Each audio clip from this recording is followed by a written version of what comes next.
আসসালামু আলাইকুম। আমরা এখন যাচ্ছি থানকুনি পাতার সাথে আপনাদেরকে পরিচয় করিয়ে দিতে। এখানে দেখতে পাচ্ছেন, আপনাদেরকে থানকুনি পাতা দেখানো হচ্ছে।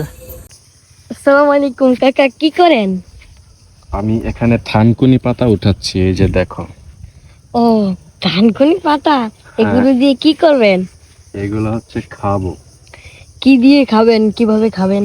এইগুলা ভর্তা করে খাওয়া যায়। জুড়াইতেছি দেখা, ভর্তা করে খাওয়া যায়।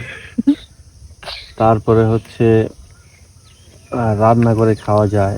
আমি খাবো হচ্ছে ভর্তা করে, কাঁচা কেটে পেঁয়াজ মরিচ দিয়ে সরিষার তেল দিয়ে ভর্তা করে খাবো।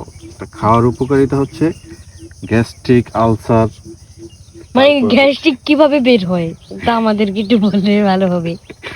গ্যাস্ট্রিক আপনার পেছন দিয়ে, পেছন দিয়ে কিভাবে বের হয় আর কি? গ্যাস্ট্রিক আপনার পেছন দিয়ে বাতাসের মধ্যে বেরিয়ে যাবে। ঠিক আছে, আপনি বেশি বেশি থানকুনি পাতা খাবেন। এগুলা খাওয়ার জন্য অবশ্যই আপনাকে গ্রামে আসতে হবে। গ্রামে যে ঘাসের মধ্যে এরকম থাকবে, ঠিক আছে, হ্যাঁ হ্যাঁ। দেখে উঠাইতে হবে, এরকম ফ্রেশ দেখে একদম। হ্যাঁ, হুম হুম হুম। ফ্রেশ দেখে উঠায় খাইতে হবে। খাইলে আপনার হচ্ছে অনেক সমস্যার সমাধান হয়। আপনি গুগলে সার্চ করে দেখতে পারেন কি কি সমস্যা সমাধান হয়, পাবেন। ওকে, ধন্যবাদ, গুড বাই।